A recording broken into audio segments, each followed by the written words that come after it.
Hello and welcome to episode 10 of Salopcast of the season. Trying something a little bit different tonight. We're going to use the video. We do always have a video, but we never use it. So it's the first time we're putting a video out for Salopcast on a normal podcast. So if you're watching on YouTube, hello. Welcome back on the podcast, Chris. How you doing? Good evening, Ollie. Good to be here, and Happy New Year to everybody listening to us. Hope you've all had a good Christmas and a good New Year, and the town results have been a little bit better and hopefully cheered us all up a little bit. So looking forward to talking about that tonight. Even though things are still, a little bit ropey, we have at least got a little bit more positivity to spread around tonight, haven't we? Yeah, no, we certainly haven't. Hi again, Dan. Obviously, me and you were at Leyton Orient on Saturday. Good to see you again. How are you doing? I'm good, Ollie. Yeah, I'm good. And you got safely back to the West Midlands okay last night? Yeah, no, I did. Got out of Leyton Orient very fast. Got on a Central Line tube immediately, and I was back in Stourbridge ordering a Chinese before 8 o'clock. So yeah, that worked out pretty well. Very good day, apart from the football, but that's almost what it is as a Shrewsbury fan. But it's nice to have spent a bit of time going to the away game. I haven't done so many away games since Benji's been born. So yeah, looking forward to when he can start coming to games. Obviously, met your twins again down at the game. So yeah, it does change it. I mean, many of the listeners who've got kids will know this, that my kids are just fanatical, and they're 9. And they love away games because there's more singing. Yeah, very simple. Yeah. So, it's funny you mentioned that. I said, Dan, like, why are we sitting in front of the drum? It's not my world, to be clear. I'm not someone who really goes to football to listen to drums, but I'm not 9, Ollie. You see, I'm not 9, and I lose 2-1 there every time. Yeah, no, it was good. It was good to see them. And hey, Mike, how you doing? Welcome back on the podcast. Hi, mate. You're right. Yeah, I skipped the last one after the shame of being called out on the radio for leaving Wickham early. So I got dropped for one match ban, wasn't it? And then I'm back. So yeah, it's nice to be back. I had a nice Christmas. I've took some time from my intense eating and drinking schedule to come and chat football for a little bit, and then I'll get back to it. Yeah, hopefully maybe the season goes on, maybe we'll lose a little bit of that Christmas weight. I definitely enjoy over Christmas. I'm hoping to be on this beat. Yeah. That's good. Cool. So what we cover on this podcast, so we've got 4 games to cover, Lincoln, Northampton, Blackpool and Orient. Then we can do a bit as we do these days, look at the themes, and then also we can look at the January transfer window and look at our relegation hopes or plights or what we need to do. Dan's been looking at some of the numbers, what we need to do to try and avoid relegation this season. So yeah, let's jump into it.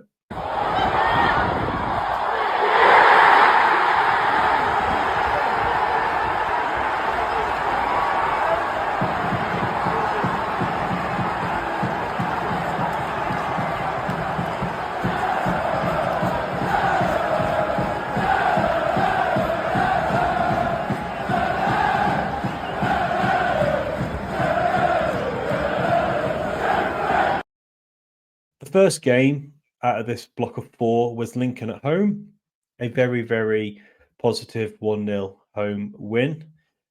That was a good one. Boxing Day. Chris, you went in the posh seats for this one, the Prawn Sandwich Brigade. How was your experience? Did you get told off by anyone at the club?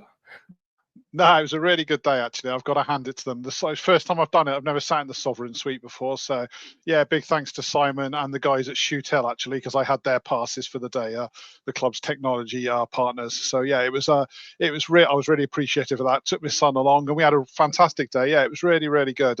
Gareth Ainsworth came up before kick-off to speak to all the people in the lounge, and he was really good. He was really entertaining. Managed to get my son a picture with him. He also got a picture with Jamal Blackman after the game because he got the sponsors man of the match for that game. So he got to meet and have a chat with him as well. Really good experience. Ainsworth was really funny, actually. I mean, he was doing his little bit of speech, and Andrew Tretton was interviewing him as the guy who kind of compares in the Sovereign Lounge. And he said to Gareth Ainsworth about our goalkeeper, Jamal Blackman. And at this point, this was going to be his second game for us. And he was saying, he's a big presence, isn't he? He's come in and he's been a real big presence in the team. And Ainsworth just sort of smiled and said, bit too big a presence, to be honest. I'm not sure if you've all noticed, but he could really do with dropping a few pounds. And that's something I'm working on. And I wasn't expecting that. That certainly cracked everyone up. And then when he did his Radio Shropshire interview after the game, he kind of publicly said it again. He kind of said, so he certainly wasn't shying away from saying that. And I think a few of us have commented that obviously Blackman hasn't played a lot of football and could do with, losing a few pounds. He's bigger than your average footballer at the minute, but I wasn't expecting Ainsworth to call him out on it, so that was quite funny. But yeah, really good experience. Had a good chat with Liam Dooley as well. I've not really met the chief executive much until the recent supporters parliament. Had a chat with him at that, and had another chat with him on this day. And really good guy. I do feel like the club's in good hands with him as well. So good experience, and obviously it helps that we won. So we haven't won many games this year, and a clean sheet. A clean sheet, Ollie. I mean, we came into this game on the back of the draw at Wigan, and before that, obviously, the 2-4-1 defeat. So we'd shipped 10 goals in 3 games. So this was the day when it felt like it changed a little bit, didn't it? We switched to 3 at the back, and we've started to see the benefits of that over the Christmas period. Yeah, no, we did. We switched to 3 at the back against Wigan, I believe, if I remember correctly. And then this was the first. Well, half of Wigan. We kind of went back to a back 4 in the second half, didn't we? Yeah, we did.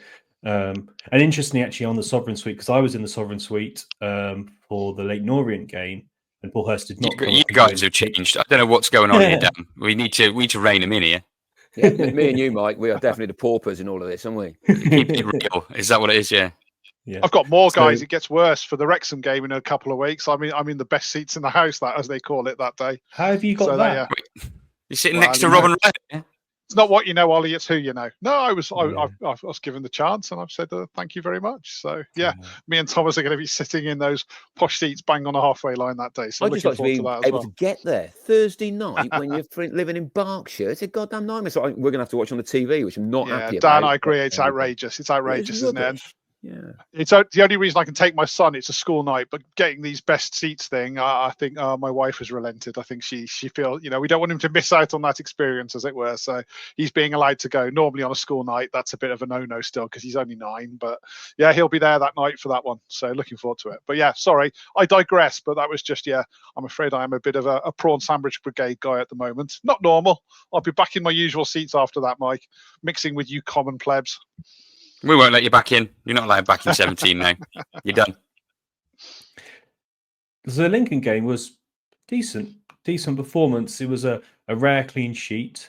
It says a lot that in that game, by winning, Ainsworth equalled the number of home wins that Hurst had. And Hurst had nearly 3 times as many games to meet that feat. If he'd actually beaten Northampton, he would have actually had more home wins than Paul Hurst in 2024. It's a shame we didn't do that, but yeah, it was a really good performance against Lincoln. I don't think Lincoln had a great game, but I thought Shrewsbury Town worked really hard. I know I haven't said it so much on the podcast, but we've been certainly talking about where I've questioned sometimes players' efforts. But I'd say over these 4 games, I think that's kind of gone now. Definitely seen 100% effort from the players. And even we went to a tough game against Orient, the players put in a proper shift. So it was a really, I think is this probably the first time we can say this is a classic Ainsworth performance? Clean sheet, a goal, resolute defending, organised. And it's something I was chatting to you about on Saturday, Dan, isn't it? That the players seem so much more organised and so much more in tune with each other and are talking a lot more as well. And I thought the Lincoln win was a cracking win and obviously a really key 3 points for us. I think that's right. And I mean, Lincoln have not had the best of Christmas periods. I thought their number 6 was a good player, but I did notice that he was a bit gobby. And of course, he got sent off in the next game. And I think they've had one of those Christmas periods to forget. And that, they must have something about them because they're in the top half of the table and they were going well before then. But we were well enough organised to make sure they went left and right. And the longer it went on, the less they looked like scoring. And of course, because we got an early goal, I inevitably was thinking, well, they will score at some point because everybody always scores against us. So to get, to play like we did and to hold on to that was actually quite satisfying. I wouldn't have minded winning 2-0. Sort of John Marquis, stand up and practice your penalties. But at the same time, I thought it was it picked up on what we saw at Wigan, because to come back in that game really set us up for the Christmas period. There were 2 lucky-ish goals. Their keeper dropped a clanger and it was an own goal at Wigan. It seems like a long time ago now, but I think it would have been easy to have let things dip after that, and we didn't. And even though the Christmas period could have gone better for us, I feel we've had a good period, and Lincoln was absolutely pivotal to that. And we might need to carry on having good periods if we want to get this great escape moving.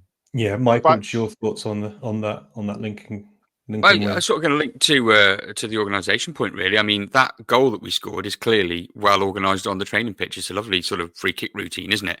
And they all knew where they had to be, and they all got there, and the passes were all pinpoint. So they're obviously, I think the fruits of whatever they're doing in training around organisation and positioning and structure is starting to bear fruit.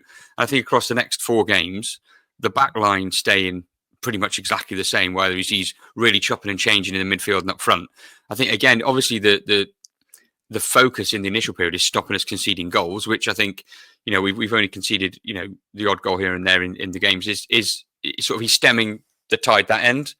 I'm sure then in the next few weeks when we go to, less games a week and he can do a bit more in the training field, we'll try and with maybe some new bodies into the door. It'll be the goal scoring bit that happens. But I think you can sort of already start to see the fruits of their labours in terms of goals conceded and organisation and plan. And there's a lot more structure on the field than I felt we had under Hurst, while he was here. And along there, may that continue? Do I think we've got enough time to do anything with it truly in terms of survival? I don't know, but it certainly seems to be moving the right way. Yeah. What about you, Chris? You think about Lincoln? Yeah, I mean, your point on organisation, Mike. We looked organised, up front in terms of having ideas. You've talked about the goal, and I think Gainsworth gave a lot of credit afterwards, didn't he, to his assistant manager for that routine, and probably the best free kick goal we've seen since the playoff final back in 2018. It was a really, really well worked goal.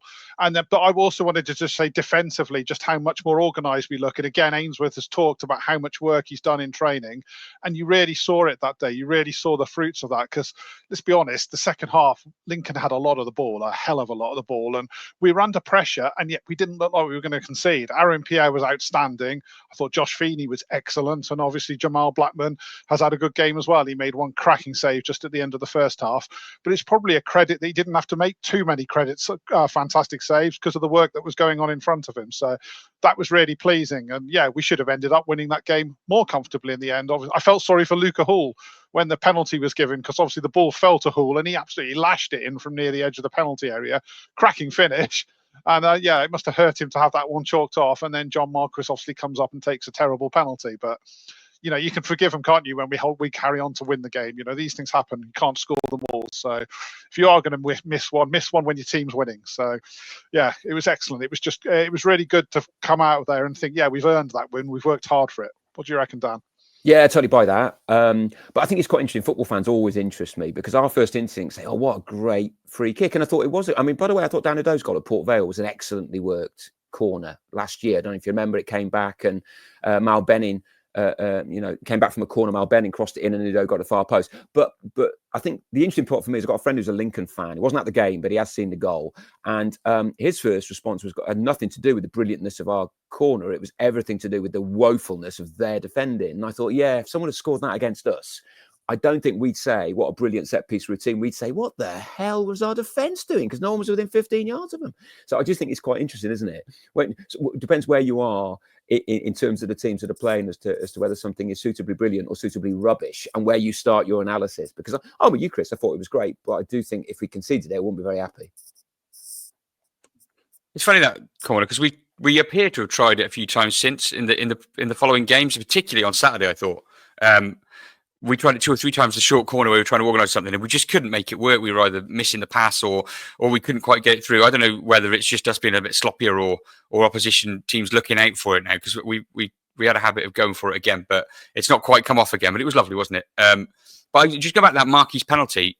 Did anybody else think he really, really delayed before he went up to it? And almost my days! How long did it take? I thought it was so strange. Yeah, And as soon as he stood there, stock still, I thought he's almost talked to himself out. This my little lad was like, "What's he doing? What's he doing, Dad?"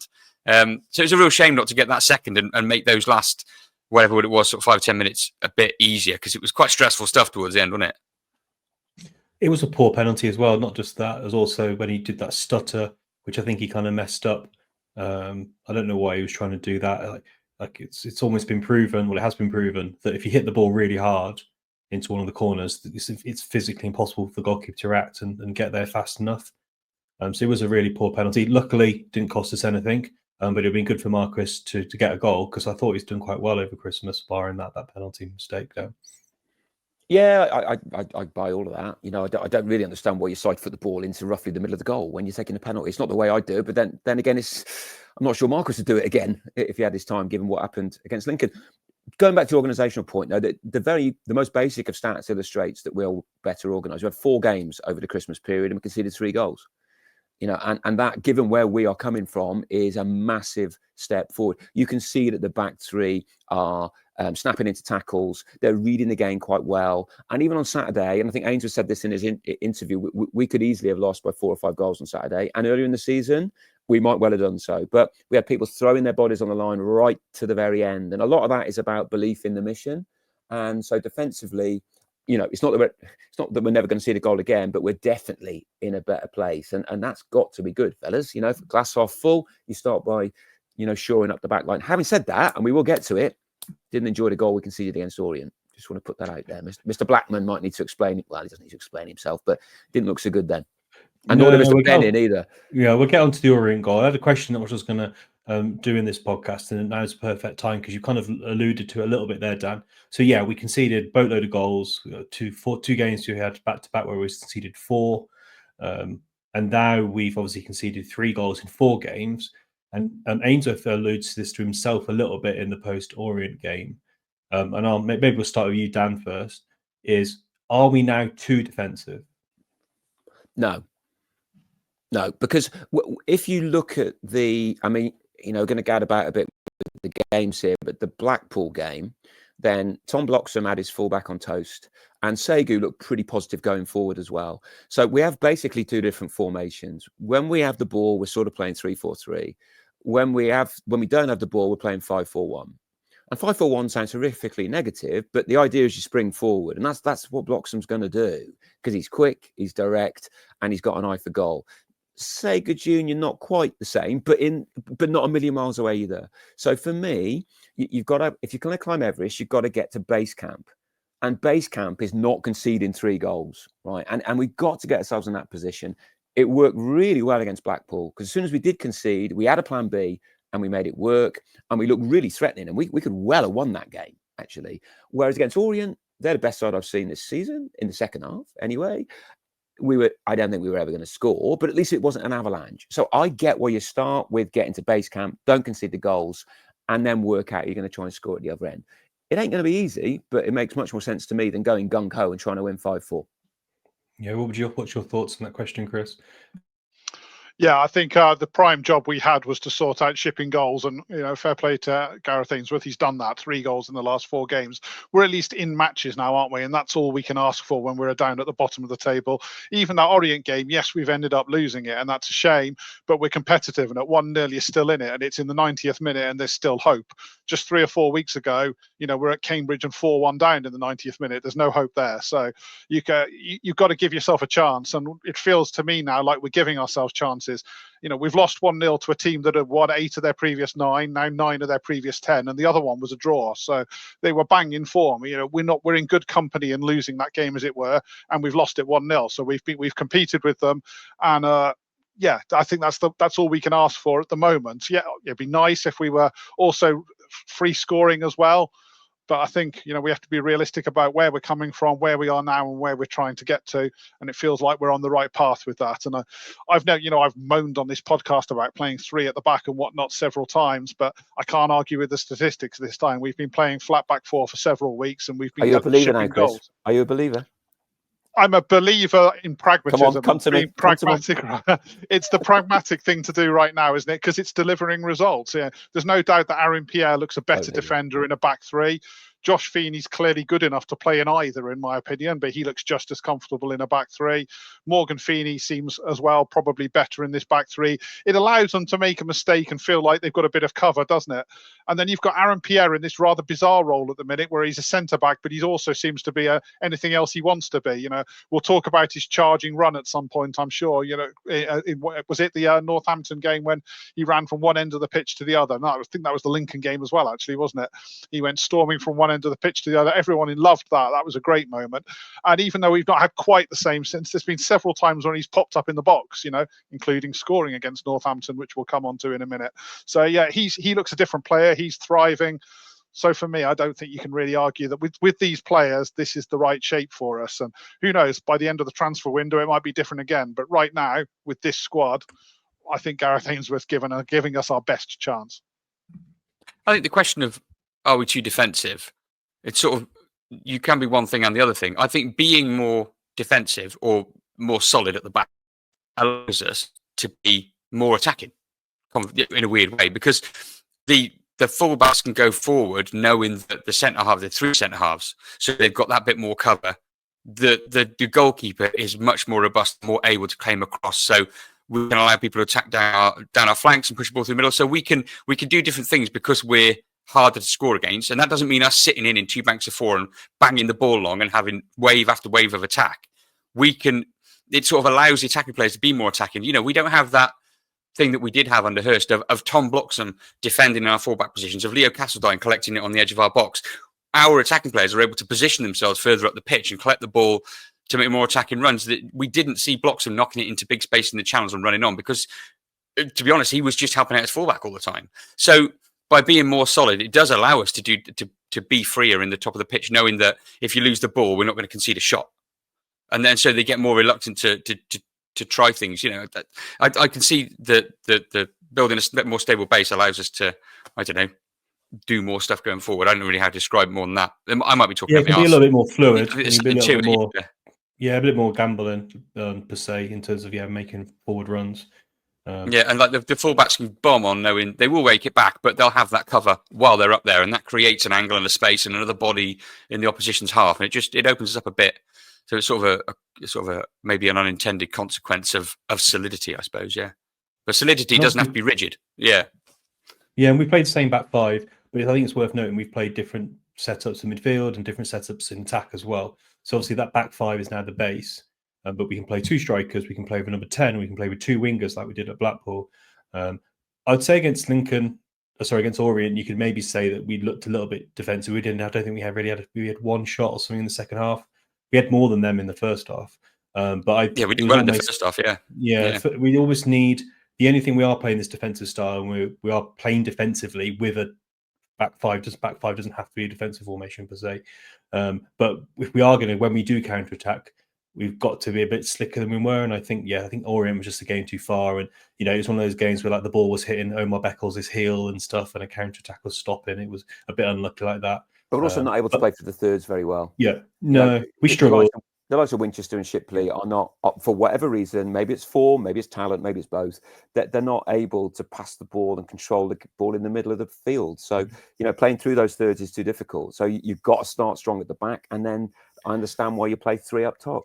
And, and it sounds uber attacking when you say three up top, doesn't it? But Bloxman's skill set is going forward. Sago's skill set's going forward. Benning's skill set's going forward, and he's one of the back five. So, I get it. I understand it. And to be honest, it's working okay, isn't it?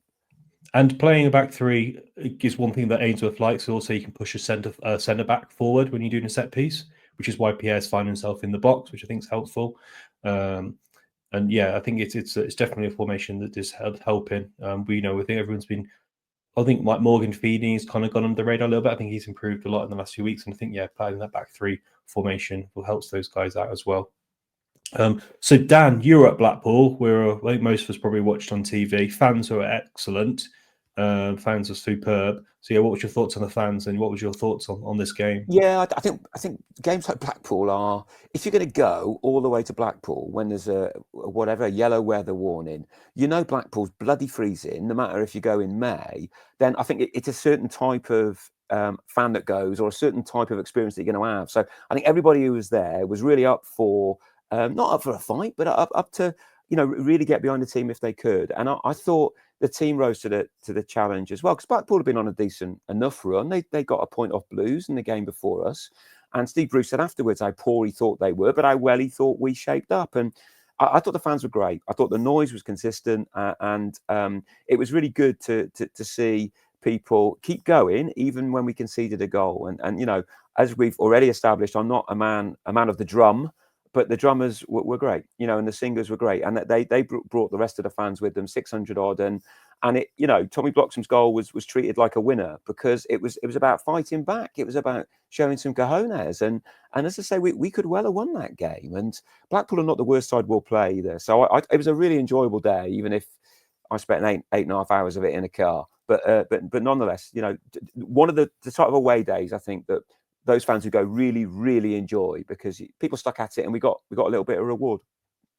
Yeah, we did. And yeah, it was a great finish from Bloxham in the second half.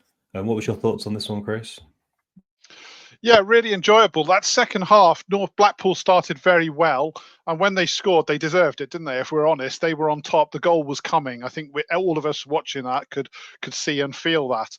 And that's in one of these games that, again, maybe a few weeks ago, we go on to lose 3-4-0 because they had us completely on the ropes at that stage. But I think there's a couple of factors that come into it then. I think some of Blackpool's own nerves, that we were talking about a team here, I hadn't realised at the time, but they hadn't won a home game. Well, they still haven't since September.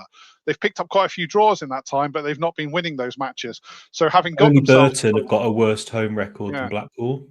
And yet they've only lost a couple. It's just a lot of draws.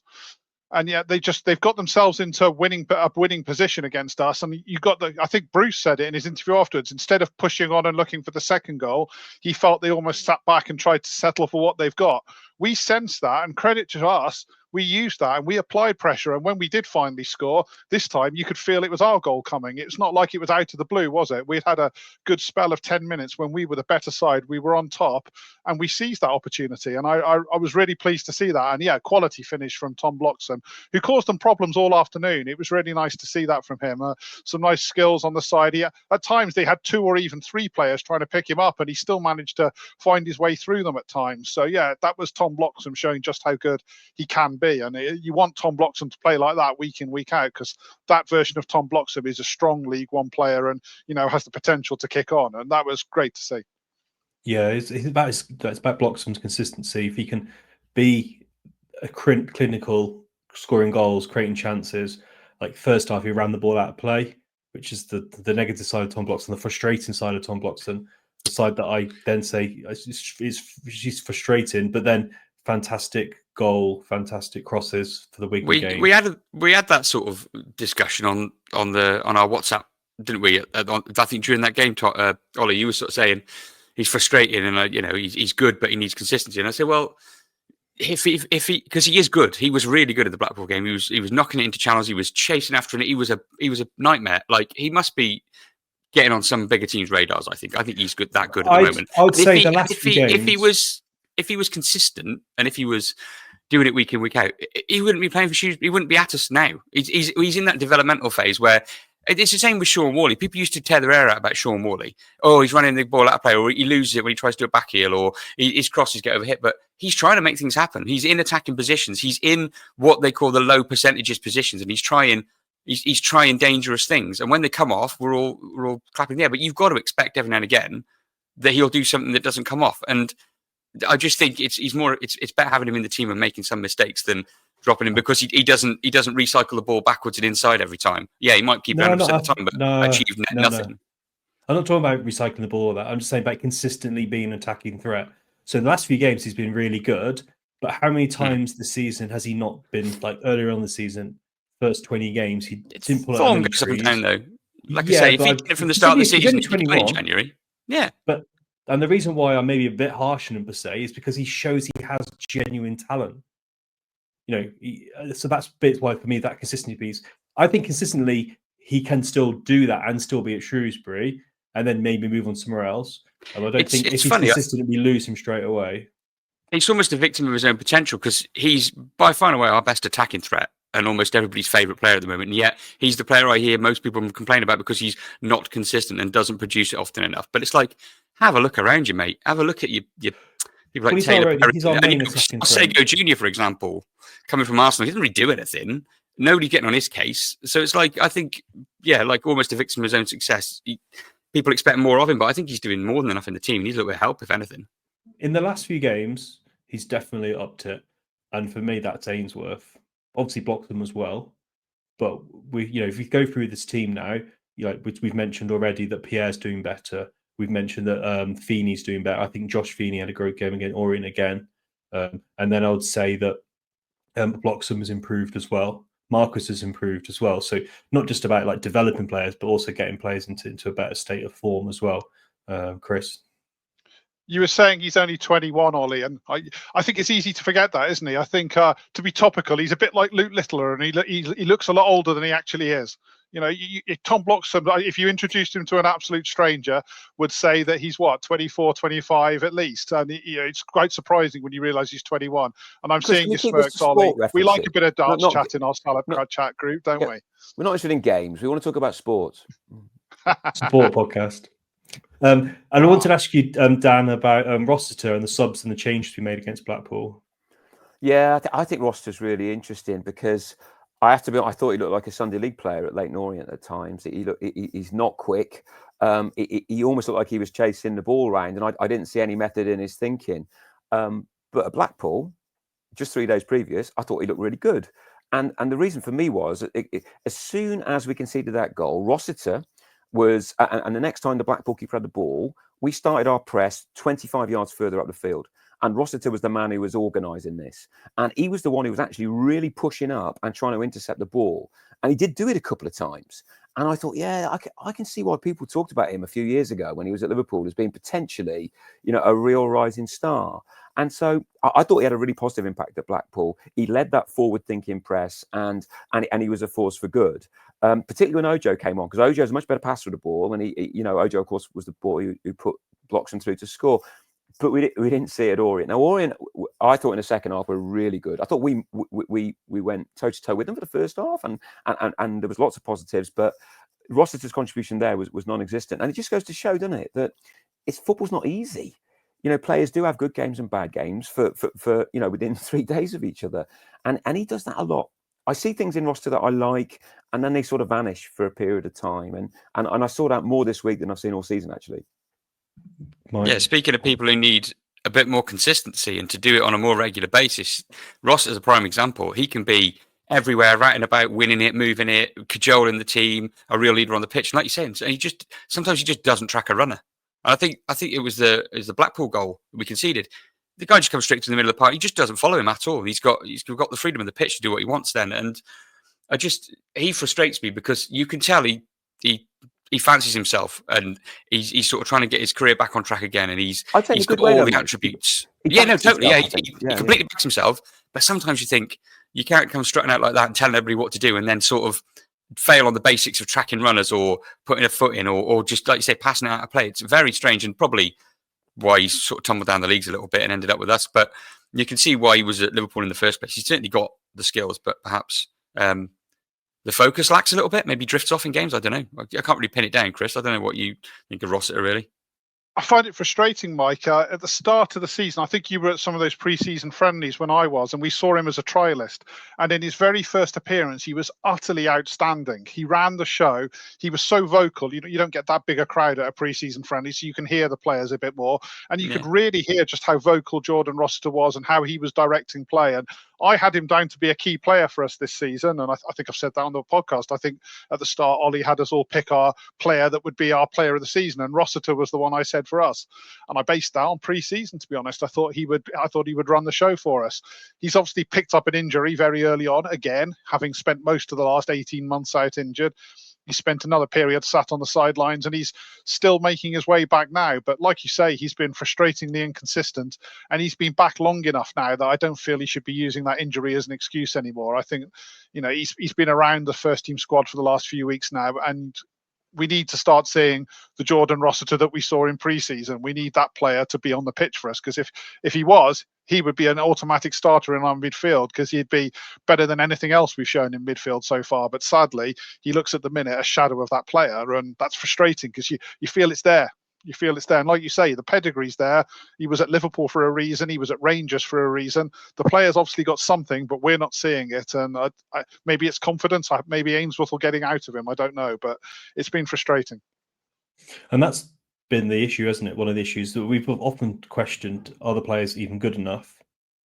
And clearly we're not a great squad, but we're definitely performing below where they could be. And that's the frustrating part, isn't it, with this team? As you see Ojo have a good game one week, or Rossiter has a good game week, and then they go and throw a spanner in the works. But any final comments on the Blackpool game? It was a point, and for me it was also really key because the Lincoln game meant that we had two decent results back to back: the Wigan draw, the Lincoln win. Then we got a draw. Sorry, we drew with Blackpool. But in that between that, obviously, we had the draw again with Northampton as well, which is a game we've kind of missed out a little bit. The Northampton game for me was really a frustrating one, because for me it was a game that we looked far the better side, but it just didn't happen for us. It was one of those frustrating afternoons, Mike, where we just didn't really I don't know, we just couldn't do enough. So what was your thoughts, Chris, on the home draw there against Northampton? Ugly game, wasn't it? It was a real battle from start to finish.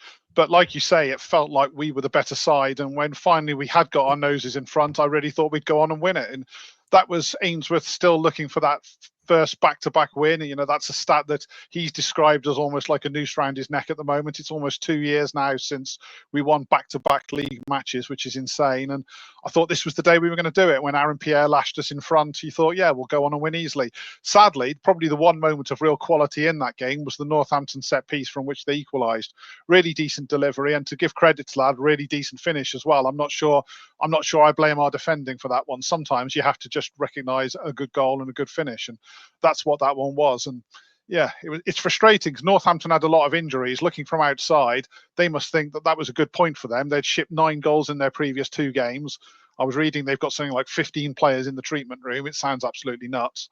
And yet even in that game, did you notice that they had a substitute who came on? He got injured and another substitute came on, and then that substitute got injured as well. I've never seen that before. So it was all going on for them in that game, and yet they've gone away with a point. So it definitely feels like 2 points left behind by us, and that's a shame because we did enough. Didn't it happen again? But another substitute got injured and went off. So it did. That's what I'm saying. Yeah.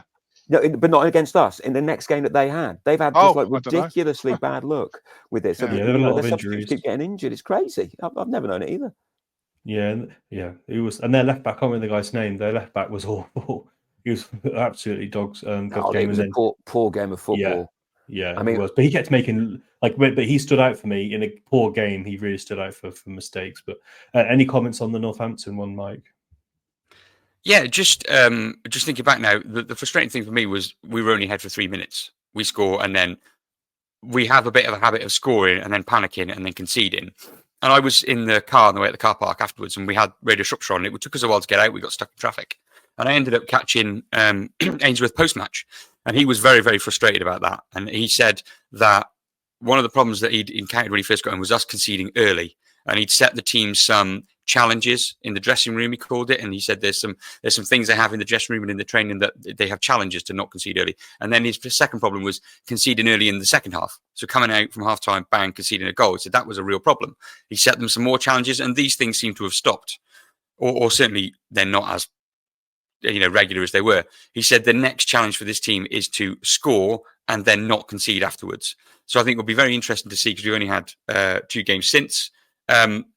One which we didn't score in and one which we scored in, but I don't think we didn't concede that quickly. Whether he can then stem that trend as well, because he's obviously identifying the real sort of regular failure points within the team, early goals in halves, conceding after we score. And if he can stop those things, he changes the mentality. He gives us a bit more calm in the team, and he allows us to do some better stuff rather than panicking about making the same mistakes again. So it's nice to hear him, like we're talking about structure and organisation. You could see the sort of thread of his thinking through some of his interviews as well, where he sort of gives away, which is always fascinating, the thinking behind the scenes about what they're working on when they've got time to work on stuff. I don't know if any of you else have Ollie, if you heard any post-match or something. Yeah, I really like sometimes, like Matt Taylor, I was just a complete waste of time listening to him. Like, he literally just saying words, didn't really mean anything, didn't really learn anything. Paul Hurst used to share quite a lot of interesting insights, but Ainsworth always gives you something, doesn't he? It's like he was talking about the tactics and strategies they employ to start halves to kind of stop those mistakes there, Mike. And yeah, you listen to him. Like, I do love how he's so complimentary about the boys. I wonder how complimentary he'll be when he's deciding whether he wants to offer them new contracts in the summer. That'll be the true test of his real, genuine confidence. But yeah, he talked really well. I think I take most things he said with a pinch of salt, but he drops in little nuggets of information, which gives you an insight in terms of what they're doing, which I really appreciate and really enjoy. It's good having a manager that's not afraid to share a little bit. He's not giving anything away, per se, to opposition teams or anything, but it is good to hear. So yeah, that was the Northampton. Obviously, said we had so far we've had the Lincoln win, the Northampton draw, the Blackpool draw, which we jumped ahead to. And then obviously we went to Leighton Orient. I booked my train and brought my ticket, and then I thought, I'm going to look on who scored at Leighton Orient, and I knew they were in a decent league position, but Jesus, went on to who scored, and they do the results by red for a loss, green for a win, and it's just a sea of green, like an absolute sea of green. They have been on one mighty run of form since they had a really poor start to the season, and that 3-0 drubbing that we gave them at home, which was a freak result. And I'd say first half, Dan, we did well. We played our 5-4-1. We played on the counter. We had like 5 or 6 corners in that first half. Me and you were saying at halftime that we thought we shaded that first half. And then second half, I think it's fair to say that their quality shone through.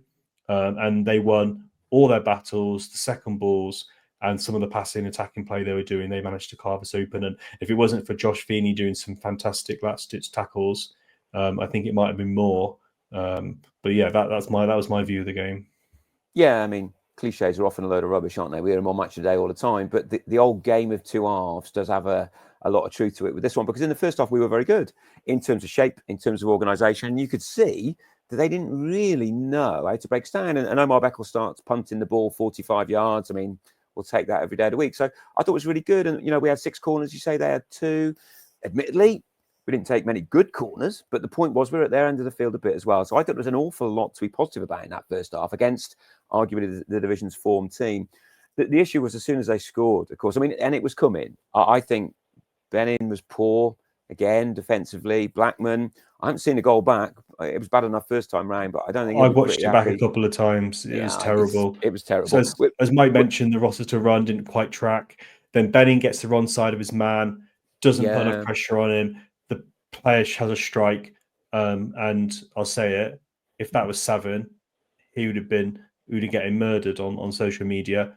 I still don't like the way that the fans turned on Savin, and I don't want them to turn on Benning, but Benning has made a lot more mistakes than Savin has this season, and so did Toto and Pierre. But Blackman as well. I mean, Blackman made a mistake on this one. Yeah, that's why I wanted to bring it up.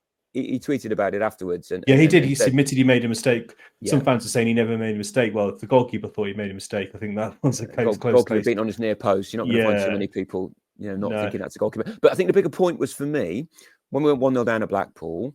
We clicked into Plan B, and Plan B was really effective. We never got anywhere near doing that against Orient, and that was because they were really good. They had the number 8 Brown, the blonde-haired lad in the centre of the park was really good. The number 20 their left back as well. Their left back both was fullbacks, solid.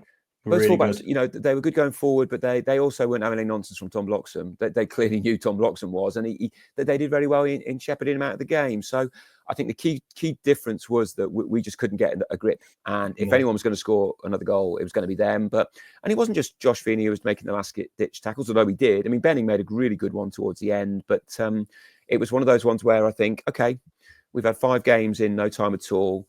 I assume the guys will have a couple of days rest this week, and we regroup. And at home, we're generally a bit better. And I think that you can write that one off, that second half, partly because they were very good, partly because we didn't get steamrolled. And let's look forward, really, to what's coming next. Yeah, I'd say the subs were poor in this game. Probably actually made us worse as well. Chris, any comments? What was your thoughts on the Orient game? Yeah, I think touching on things I've already said earlier in the podcast, but, I think we said against Blackpool got nervous and we capitalised. When Orient took the lead, they didn't get nervous. They're a good side. They're a confident side. And sometimes you have to give credit to that. And I saw a little bit of a reaction on social media from some Shrewsbury fans. You go on Facebook, for example, in the Facebook group, you get some odd reactions. And there seems to be an attitude from some people that basically if we don't win a football match, somehow we failed, it's our fault. And sometimes you have to credit a side for being better than you. Leyton Orient have now won 9 of their last 10 matches. The other one was a draw.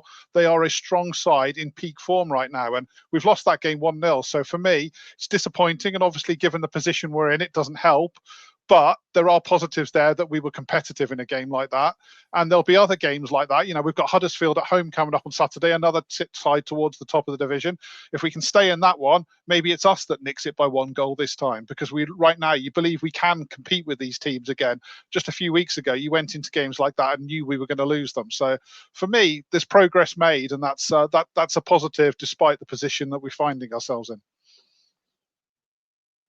Yeah, I think I echo that, Chris. I think it's fair to say it's just quality, isn't it? And they seem to be able to zip it around first touch, and we were taking 1-2. And I didn't know whether we sort of run out of gas a bit at the end of this period. It's been quite busy, hasn't it? It's been 2 games a week. We've got a relatively small squad, and we're only using a limited amount of them. We're not, and he's rotating in the front positions, but he's wearing out the defenders, isn't he? So I don't know whether we were good first half with 6 corners. We were arguably shading it a bit, and then second half the wheels just seemed to come off just because we looked tired. And like you say, we brought the subs on. The subs looked tired when they came on. I just thought there's maybe an element of getting to the end of this period, and I think I heard Ainsworth saying he's super happy now that it's more 1-game weeks now, and they can be a bit more structured in their approach, because I think a few of us are running the red. I know I am as a fan.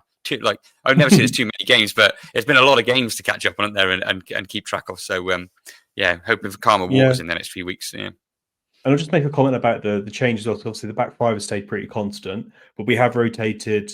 Like we had 4 or 5 changes per game. But I was planning on doing it. I never forgot to do it. To look at how many people actually played, how many players actually played over this window of the Christmas period. And there's been a lot of running, and also we've been having 30-20% possession at some games, so that's been a lot of work. It's been a lot of work. It's like Orient was the ultimate. They were just better than us, I think, in the end. Any final comments on the Orient game, Dan?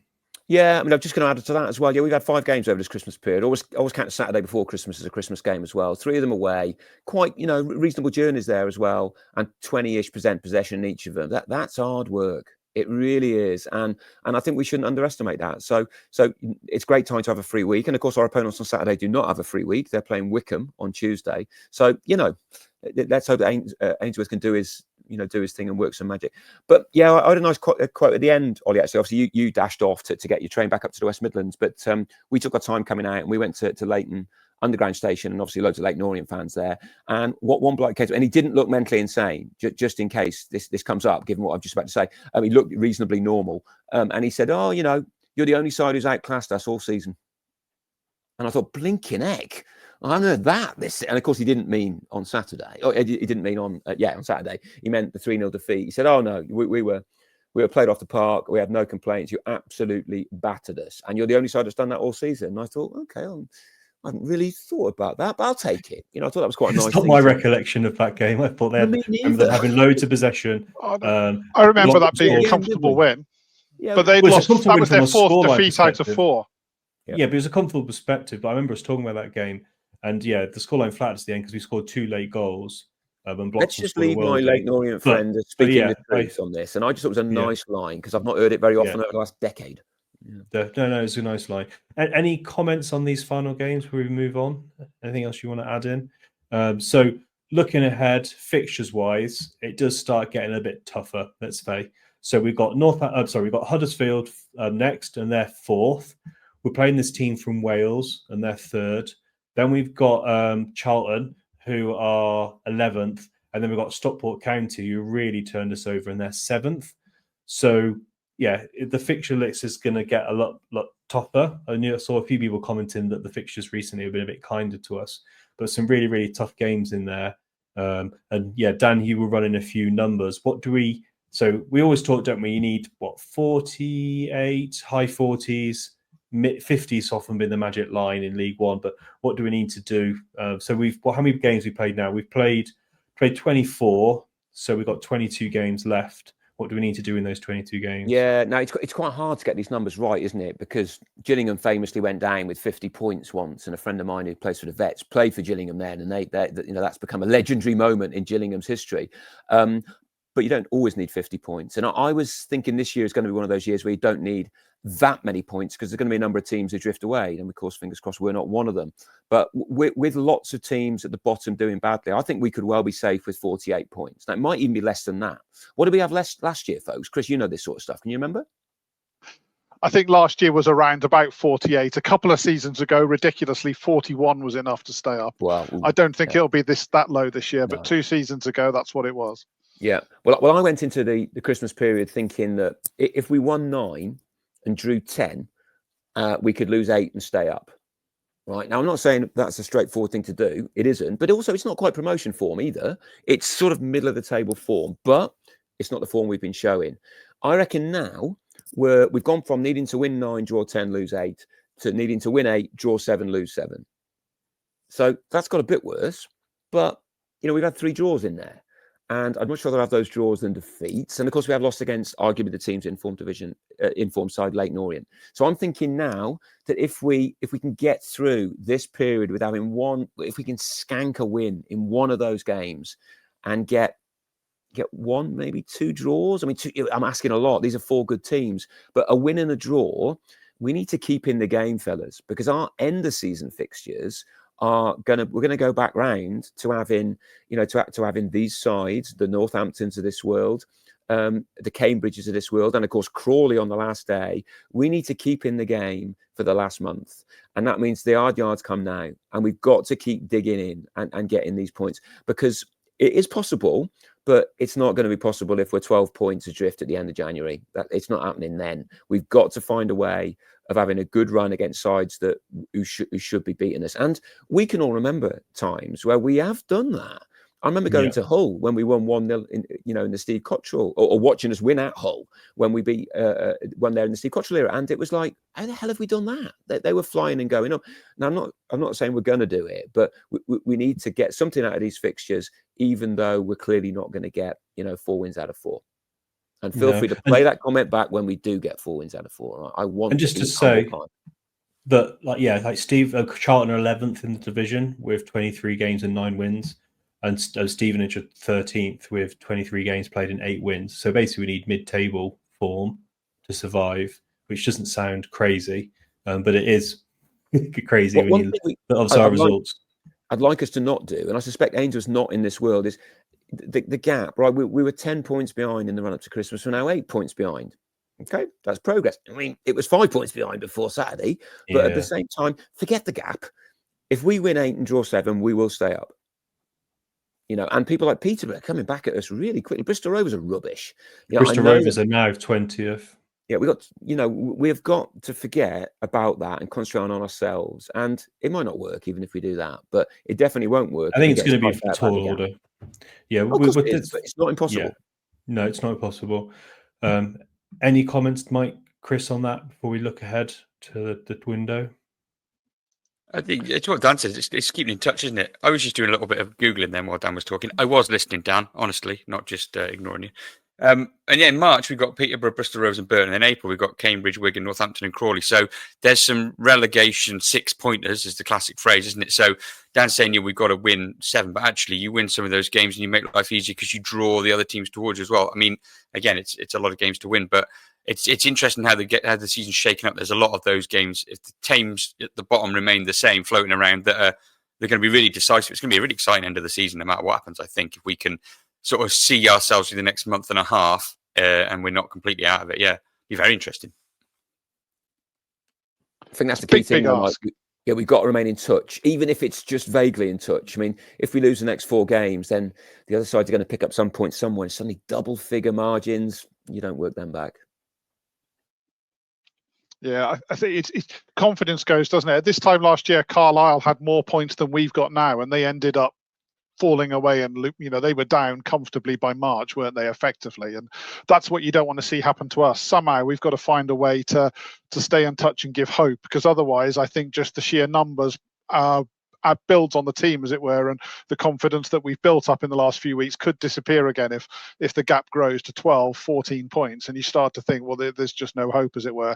I think that's what happened to Carlisle last year. I think those players saw the writing on the wall and all confidence drained out of them, and that's the fear, isn't it? Somehow we have to keep that gap to where it is now or slightly less, and these next few games are tough.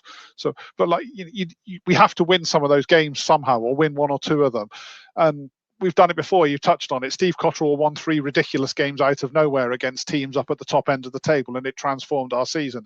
What's to say Gareth Ainsworth can't do the same again? Home game. If we win back-to-back home games against Huddersfield and Wrexham, then the place would be buoyant, because those would be 2 massive wins for us, especially if we've just beaten Wrexham. And Mike's looking at me like I'm an idiot. I know I'm if's doing a lot of heavy lifting there, isn't it, Mike? But you've got to dream.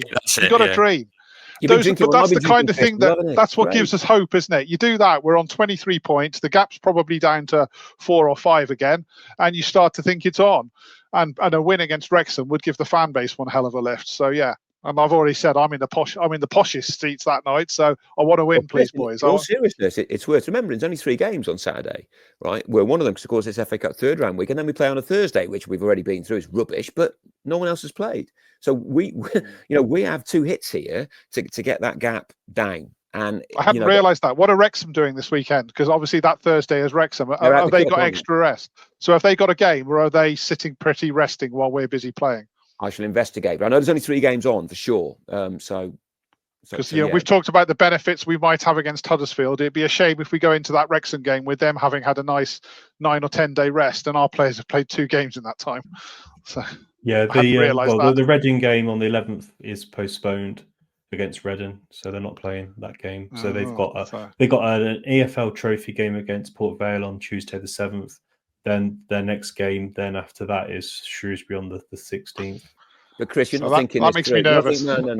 They've got too long. They'll all be too long. They'll be rusty. Rusty, is that it, Dan? Yeah. Goes either way. So let's just quickly. We did January transfer window on the last pod. Ainsworth said a few things in the last few weeks. I don't expect much to happen. We've obviously signed Blackman on a short-term deal. Maybe that will be made to the end of the season. Ainsworth have also talked about that we've got 6 loans. He doesn't like that. So I'd probably say Riley's probably the most likely to go because, I think he seems to be playing the other players more. I wouldn't be surprised if we have, I don't know, maybe Sago goes back because he hasn't really offered that much. And Ainsworth have given him a chance. So he left him out this weekend, didn't he? He left 2 lone players out. We only used 4 of them on Saturday, and I thought that was interesting because he could have had another one of those on the bench if he wanted to, and he didn't. So that maybe doesn't look good for them. No, maybe we'll sign Blackman. Maybe we will get rid of 2 loans, replace one of them, and maybe sign someone else. But I think that could be it. I think if anyone's, the takeover ain't happening. That's not something that will happen in time for January transfer window, if it happens at all. What do you guys think, Chris? What's your kind of thoughts on the January transfer window? I certainly think we're going to see at least a couple go back of the loans. It wouldn't surprise me even if 1 or 2 more did, and he surprises us. He certainly talked in his interview after the Orient game about ins and outs. I think things are going on. There's rumours out there. Is he going to try and loan out George Nurse, for example? Are we going to? He's not been in the squad much lately. Are we going to try and find him some football somewhere else? Therefore, creating a bit of financial power for us to go and do something different. I would expect 1 or 2 to come in. I think he's going to try and do something. We've been linked to that McCarthy, the Wickham right back, and he's talked about him himself. So I'm sure he's still talking to him, and it's just whether the player fancies the move or not, I would guess. But there's clearly conversations going on. I think we're going to have 1 or 2 players. Mike, what's your kind of thoughts? What's your expectations? No expectations, just see what happens, or? Well, I think you've got to look at it. If you're Gareth Ainsworth, you've seen enough of the players in your squad now, and he doesn't. As much as he talks about the lads and how much he loves the lads and they're great lads, and he's not going to say anything else because he's the manager trying to get performances out of them. He doesn't owe any of these lads anything. These aren't his players. Apart from Blackman, none of them are his players. And I think he'll be quite ruthless if he can get people out the door, because we're in a position where you've got to sell to do anything, because I don't think we're going to get much of a kitty laid on the table by Roland, if at all. He might chuck a few quid at it. But, I think he'll try and shift some out. NCR has sort of dropped off the map. I could see us trying to get him out the door. Yeah. I don't think we don't seem to see a lot of Taylor Perry. George Lloyd's in and out. I don't think he'll get rid of Lloyd because he might be a Mickey Mallon boy, but there's a few that he might try to move on. And then, like Chris says, once he's made some room, I can see him trying to get some either players he's worked with before or people that he can trust to try and get us over the line. But I think while we're not going to be wholesale changes or spending loads of money, I think he'll do absolutely as much as he can, because what he's got there right now, I don't think it's going to do the job. And I think he's probably worked that out. I think he does need strengthening. He's mentioned not liking loans, getting rid of a few loans. That does free up wages if we're paying percentages of wages that he can maybe cobble together into another body. So I think he'll try and do as much as he can, but he might be a bit hamstrung. So it'll be interesting. He'll be busy, I reckon, more than anything. Yeah, Dan, any comments on the window? What's your hopes? Yeah, I'm rubbish at this, Ollie. I got no idea. Yeah. But one thing that occurs to me is that players like to play, And if Ainsworth's worked with players in the past and they're not really starting for whichever club they're at, and he was to say, look, 5 months, come play 15 games with me. We got the vibe. Give it a go. It'll get you 20 more games on your CV or whatever, and then we'll see where we are. I think that sort of narrative may bring people in, but I don't know who. I'm guessing. I mean, I'd have thought that George Nurse. I'm interested in what George Nurse would make of things, because if he's not playing at the moment, and I am a defender of Benning, but Nurse is a better left back. He's a better defender. Now, he used to be. Exactly. I don't know where he is, but he needs to play some football. So somebody else might come to George Nurse and say, tell you what, come and play for me. Come and play 15 games. I guarantee you 15, 20 games, and we'll see how we go. So I think there will be a bit of movement, but I think we're a bit around the edges, and I guarantee that I won't be able to predict it. Yeah, no, I think it's, we'll have to wait to see what we have. Be obviously interested to see if any of those 3 loan players come back, Biggins and Mata, whether there's something happen there. I'm not sure if it will happen. Probably not. But yeah, I imagine we'll have a few movements.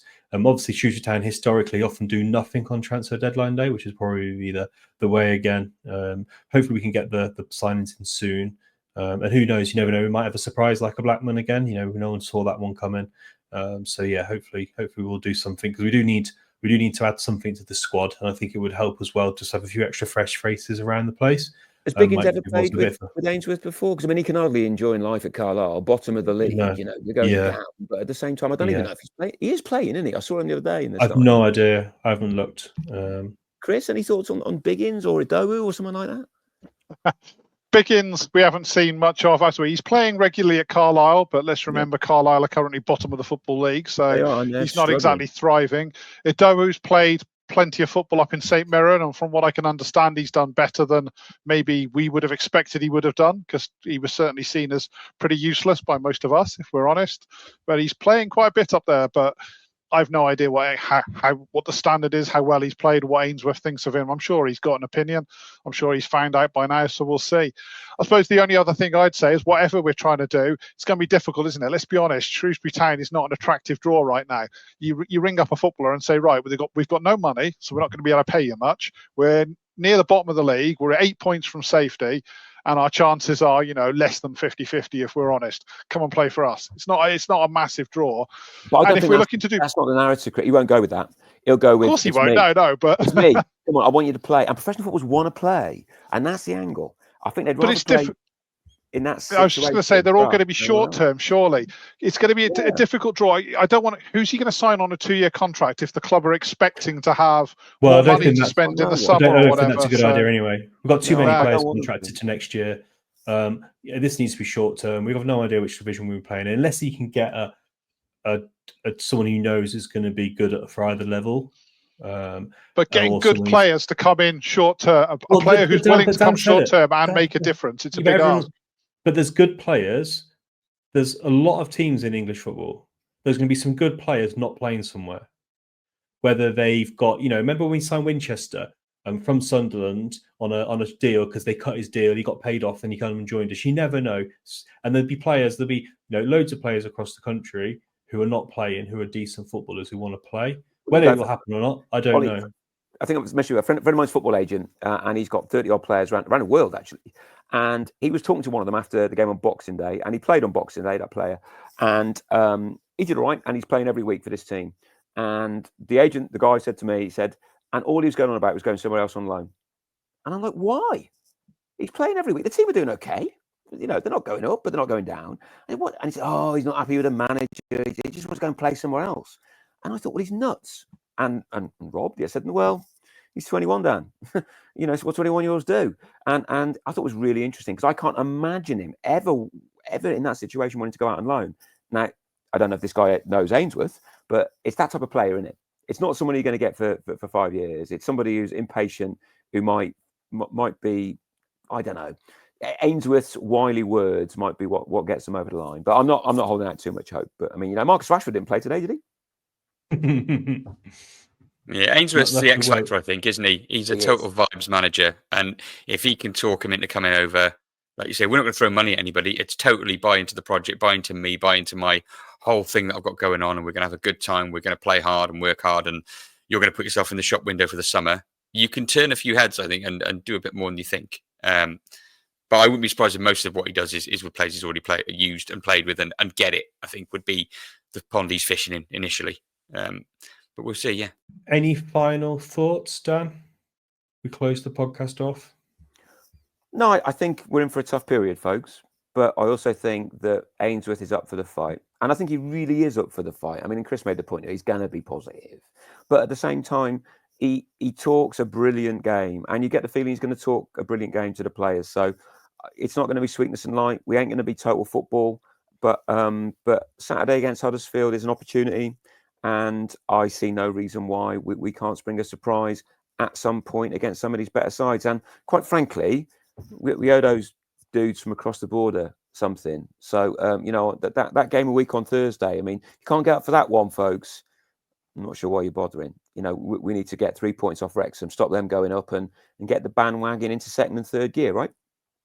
Yeah, most definitely. So yeah, thanks everyone for listening and maybe watching as well. Thanks so much, guys. I have one other thought. Can I just throw this in, right? I just want to flag it up. I mean, Gavin and Stacey, we all watched Gavin and Stacey on Boxing Day, right? Okay, not on Boxing Day, I've watched it since. Boxing Day was a Christmas Day. Whenever it was, we watched it. Okay, and I don't know if you remember that one before they were all talking about motorway services, about the best motorway services. Do you remember that one, the sort of previous Christmas edition? And they're talking about the services down the M4 and which were good and which weren't so good. And I've had a bit of experience of motorway services over the last week, right? And I just want to flag it up, right? Frankly, services, Ollie, it's the worst services on the entire network, and I want feedback on this, right? We got there and the Burger King was shut because the Burger King buns had been recalled by Burger King for being substandard. I mean, what? I've never heard of that in my life. So we went round the corner to Hopwood Park, which is round by Redditch. Best services on the network, fellas. Underrated jewel. If you are T-Bay. Well, yeah, but that's quite hard when you're in Berkshire. Or Weatherby. But see, all the best ones are up north, Dan. None of this southern nonsense. Gloucester's. Gloucestergate.